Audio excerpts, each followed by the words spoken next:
Okay, so if you're working for a big company, especially a publicly traded company, your company is dirty. I mean, that's how it goes. Big business is one of those necessary evils, and they're all dirty to some degree. And if you don't believe that, it's because you haven't worked on a sales floor.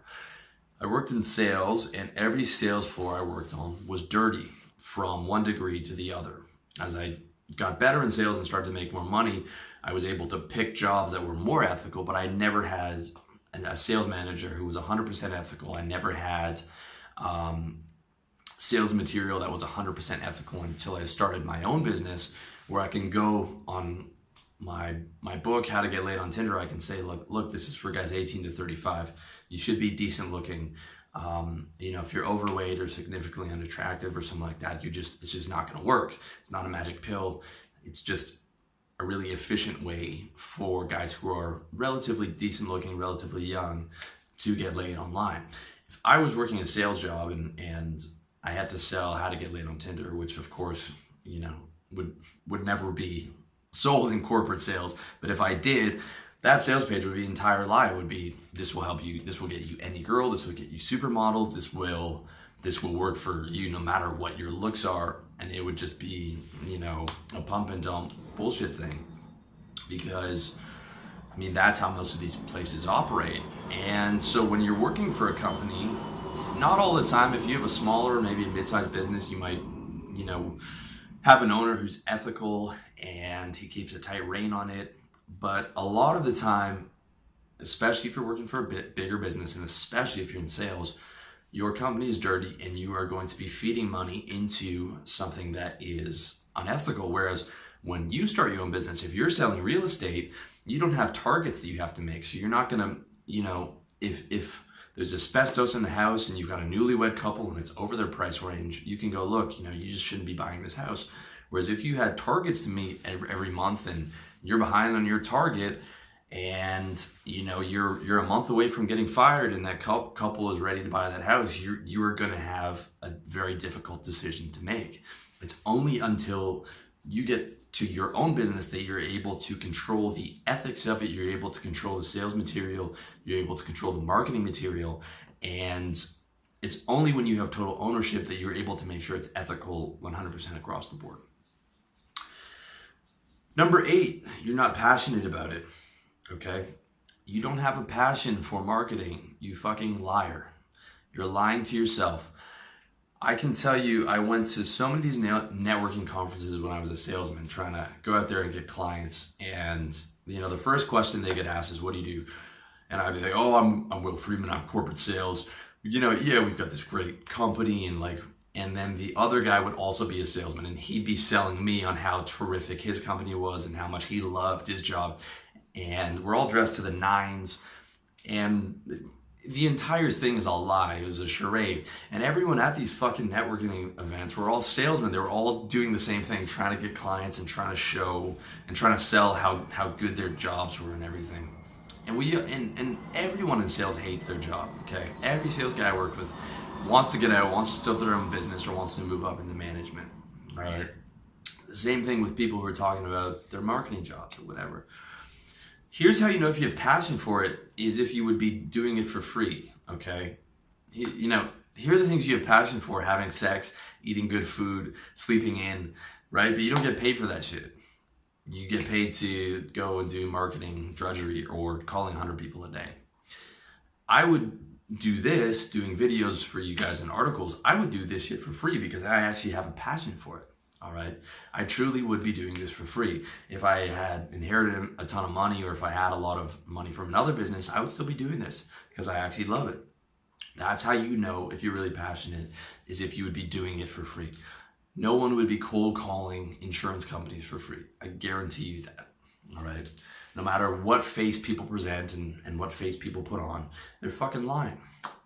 Now, it doesn't have to be your biggest passion, okay? If you choose to sell on your own, in your own business, real estate, insurance, or you go online and you're selling copywriting services, that might not be the thing you're most passionate about. However, you can still have some passion for it, and you can have what I call the passion for the deal. So, you close a guy on a real estate deal, you're getting 10 grand and you're not cutting back any of that to the company. So you can have that passion for closing the deal and still make your job relatively enjoyable, okay?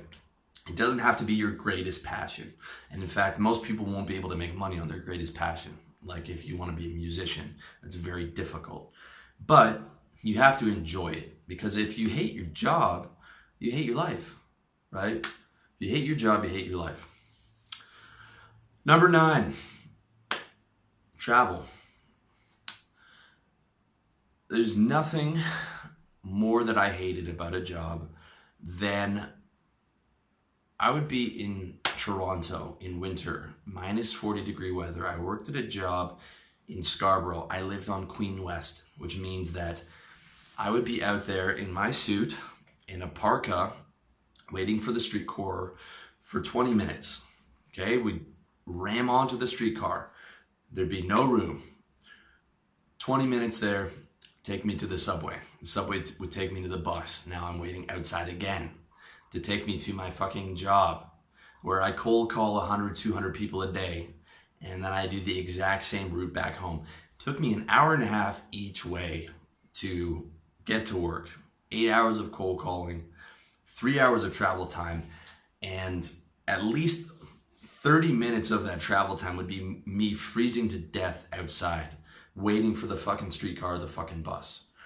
And half the time the streetcars would freeze or they would fuck up because they're like 100 years old.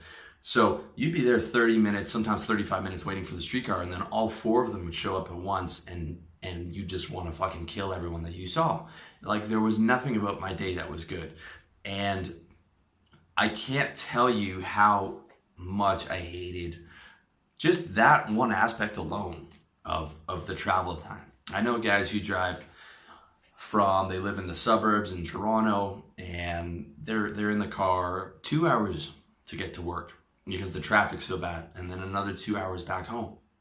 In Japan, people work 14 hours a day, and they're 2 hours each way on the fucking train, where they have a guy with a stick poking them into the fucking train so that everyone can fit in there like sardines in a fucking can.